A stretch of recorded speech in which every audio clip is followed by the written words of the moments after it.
Je l'attendais là. Tandis qu'il rebourrait sa pipe, j'ai maladroitement essayé de lui faire comprendre que l'exemple n'était peut-être pas très bien choisi.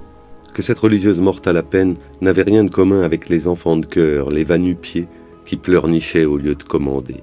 « Détrompe-toi, m'a-t-il dit sans douceur.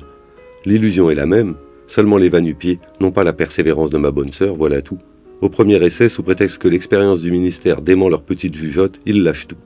Ce sont des museaux à confiture. Pas plus qu'un homme, une chrétienté ne se nourrit de confiture. Le bon Dieu n'a pas écrit que nous étions le miel de la terre, mon garçon, mais le sel. Or notre pauvre monde ressemble au vieux père Job sur son fumier, plein de plaies et d'ulcères. Du sel sur une peau à vif, ça brûle, mais ça empêche aussi de pourrir. Avec l'idée d'exterminer le diable, votre autre marotte est d'être aimé, et aimé pour vous-même, s'entend. Un vrai prêtre n'est jamais aimé, retiens ça. Et veux-tu que je te le dise ? L'Église s'en moque que vous soyez aimé, mon garçon. Soyez d'abord respecté, obéi. L'Église a besoin d'ordre. Faites de l'ordre à longueur du jour. Faites de l'ordre en pensant que le désordre va l'emporter encore le lendemain parce qu'il est justement dans l'ordre, hélas, que la nuit fiche en l'air votre travail de la veille. La nuit appartient au diable. La nuit, ai-je dit ? Je savais que j'allais le mettre en colère. C'est l'office des réguliers. Oui, m'a-t-il répondu froidement.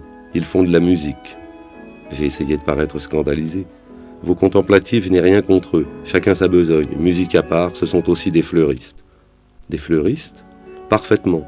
Quand nous avons fait le ménage, lavé la vaisselle, pelé les pommes de terre et mis la nappe sur la table, on fourre des fleurs fraîches dans le vase, c'est régulier. Remarque que ma petite comparaison ne peut scandaliser que les imbéciles, car bien entendu, il y a une nuance.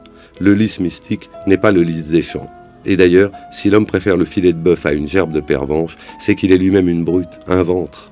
Bref, tes contemplatifs sont très bien outillés pour nous fournir de belles fleurs, des vraies. Malheureusement, il y a parfois du sabotage dans les cloîtres comme ailleurs, et on nous refile trop souvent des fleurs en papier. Il m'observait de biais sans en avoir l'air, et dans ces moments-là, je crois voir au fond de son regard beaucoup de tendresse, et, comment dirais-je, une espèce d'inquiétude, d'anxiété. J'ai mes épreuves, il a les siennes, mais il m'en coûte à moi de les taire. Et si je ne parle pas, c'est moins par héroïsme, hélas, que par cette pudeur que les médecins connaissent aussi, me dit-on, du moins à leur manière, et selon l'ordre de préoccupation qui leur est propre. Au lieu que lui, il taira les siennes quoi qu'il arrive, et sous sa rondeur bourrue, plus impénétrable que ces chartreux que j'ai croisés dans les couloirs de Z, blancs comme des cires. Brusquement, il m'a pris ma main dans la sienne, une main enflée par le diabète, mais qui serre tout de suite, sans tâtonner, dure, impérieuse. Tu me diras peut-être que je ne comprends rien au mystique. Si, tu me le diras, ne fais pas la bête. Eh bien, mon gros, il y avait comme ça de mon temps, au grand séminaire, un professeur de droit canon qui se croyait poète. Il te fabriquait des machines étonnantes avec les pieds qu'il fallait, les rimes, les césures et tout, pauvre homme. Il aurait mis son droit canon en vers. Il lui manquait seulement une chose, appelle-la comme tu voudras. L'inspiration, le génie, ingénium, que sais-je. Moi, je n'ai pas de génie. Une supposition que l'Esprit Saint me fasse signe un jour, je planterai là mon balai et mes torchons, tu penses, et j'irai faire un tour chez les séraphins pour y apprendre la musique, quitte à détonner un peu au commencement. Mais tu me permettras de pouffer de rire au nez des gens qui chantent en chœur avant que le bon Dieu ait levé sa baguette. Il a réfléchi un moment, et son visage, pourtant tourné vers la fenêtre, m'apparut tout à coup dans l'ombre. Les traits même s'étaient durcis, comme s'il attendait de moi, ou de lui peut-être, de sa conscience, une objection, un démenti, je ne sais quoi. Il s'est d'ailleurs rasséréné presque aussitôt. « Que veux-tu, mon petit ? J'ai mes idées sur la harpe du jeune David. C'était un garçon de talent, sûr, mais toute sa musique ne l'a pas préservé du péché. Je sais bien que les pauvres écrivains bien pensants qui fabriquent des vies de saints pour l'exportation s'imaginent qu'un bonhomme est à l'abri dans l'extase, qu'il s'y trouve au chaud et en sûreté comme dans le sein d'Abraham. En sûreté. Oh, naturellement, rien n'est plus facile parfois que de grimper là-haut, Dieu vous y porte. Il s'agit seulement d'y tenir et, le cas échéant, de savoir descendre. Tu remarqueras que les saints, les vrais, montraient beaucoup d'embarras au retour. Une fois surpris dans leurs travaux d'équilibre, ils commençaient par supplier qu'on leur gardât le secret. Ne parlez à personne de ce que vous avez vu. Ils avaient un peu honte, comprends-tu ? Honte d'être des enfants gâtés du Père, d'avoir bu à la coupe de béatitude avant tout le monde. Et pourquoi ? Pour rien, par faveur, ces sortes de grâces.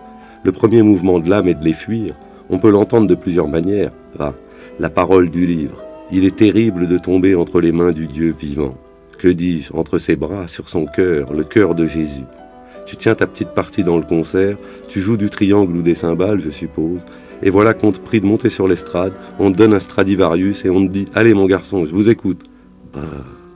Viens voir mon oratoire, mais d'abord, essuie-toi les pieds rapport au tapis. Je ne connais pas grand-chose au mobilier, mais sa chambre m'a paru magnifique. Un lit d'acajou massif, une armoire à 3 portes très sculptées, des fauteuils recouverts de pluche et sur la cheminée, une énorme Jeanne d'Arc en bronze. Mais ce n'était pas sa chambre que monsieur le curé de Torcy désirait me montrer. Il m'a conduit dans une autre pièce, très nue, meublée seulement d'une table et d'un prie-dieu. Au mur, un assez vilain chromo, pareil à ceux qu'on voit dans les salles d'hôpital, et qui représente un enfant Jésus bien joufflu, bien rose, entre l'âne et le bœuf. Tu vois ce tableau, m'a-t-il dit, c'est un cadeau de ma marraine. J'ai bien les moyens de me payer quelque chose de mieux, de plus artistique, mais je préfère encore celui-ci. Je le trouve laid, et même un peu bête, ça me rassure. Nous autres, mon petit, nous sommes des Flandres, un pays de gros buveurs, de gros mangeurs, et riches. Vous ne vous rendez pas compte, vous, les pauvres noireaux du Boulonnais, dans vos bicoques de Torchy, de la richesse des Flandres, des terres noires. Faut pas trop nous demander de belles paroles qui chavirent les dames pieuses, mais nous en alignons tout de même pas mal de mystiques, mon garçon. Et pas des mystiques poitrinaires, non? La vie ne nous fait pas peur. Un bon gros sang rouge bien épais, qui bat à nos tempes, même quand on est plein de genièvre à ras-bord, ou que la colère nous monte au nez, une colère flamande, de quoi étendre roi d'un bœuf. Un gros sang rouge avec une pointe de sang bleu espagnol, juste assez pour le faire flamber. Allons, bref, tu as des ennuis, j'ai eu les miens. Ce ne sont probablement pas les mêmes. Ça peut t'arriver de te coucher dans les brancards, moi j'ai rué dedans, et plus d'une fois, tu peux me croire, si je te disais. Mais je te le dirai un autre jour. Pour le moment, tu m'as l'air trop mal fichu, je risquerais de te voir tomber faible. Pour revenir à mon enfant Jésus, figure-toi que le curé de Poperinge, de mon pays, d'accord avec le vicaire général, une forte tête, s'avisèrent de m'envoyer à Saint-Sulpice. Saint-Sulpice, à leur idée, c'était le Saint-Cyr du jeune clergé, Saumur ou l'école de guerre. Et puis monsieur mon père, entre parenthèses, j'ai cru d'abord à une plaisanterie, mais il paraît que le curé de Torcy ne désigne jamais autrement son père, une coutume de l'ancien temps. Monsieur mon père avait du foin dans ses bottes et se devait de faire honneur au diocèse, seulement dame. Quand j'ai vu cette vieille caserne lépreuse qui sentait le bouillon gras, brrr, et tous ces braves garçons si maigres, pauvres diables, que même vus de face, ils avaient l'air toujours d'être de profil. Enfin, avec 3 ou 4 bons camarades, pas plus, on secouait ferme les professeurs. On chahutait un peu, quoi, des bêtises. Les premiers au travail et à la soupe, par exemple. Mais hors de là, des vrais diablotins. Un soir, tout le monde couché, on a grimpé sur les toits. Et que je te miaule. De quoi réveiller tout le quartier. Notre maître des novices se signait au pied de son lit, le malheureux. Il croyait que tous les chats de l'arrondissement s'étaient donné rendez-vous face à la Sainte Maison pour s'y raconter des horreurs. Une farce imbécile, je ne dis pas non. À la fin du trimestre, ces messieurs m'ont renvoyé chez moi, et avec des notes. Pas bête, brave garçon, bonne nature et patati patata. En somme, je n'étais bon qu'à garder les vaches. Moi qui rêvais que d'être prêtre. Être prêtre ou mourir.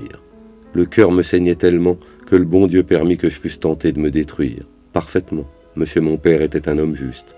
Il m'a conduit chez Monseigneur dans sa carriole avec un petit mot d'une grand-tante, supérieure des dames de la Visitation à Namur. Monseigneur aussi était un homme juste. Il m'a fait entrer tout de suite dans son cabinet. Je me suis jeté à ses genoux, je lui ai dit la tentation que j'avais, et il m'a expédié la semaine suivante à son grand séminaire. Une boîte pas trop à la page, mais solide. N'importe. Je peux dire que j'ai vu la mort de près. Et quelle mort! Aussi j'ai résolu dès ce moment de me tenir à carreau, de faire la bête. En dehors du service, comme disent les militaires, pas de complications. Mon enfant Jésus est trop jeune pour s'intéresser encore beaucoup à la musique ou à la littérature. Et même il ferait probablement la grimace aux gens qui se contenteraient de tortiller de la prunelle au lieu d'apporter de la paille fraîche à son bœuf ou d'étriller l'âne.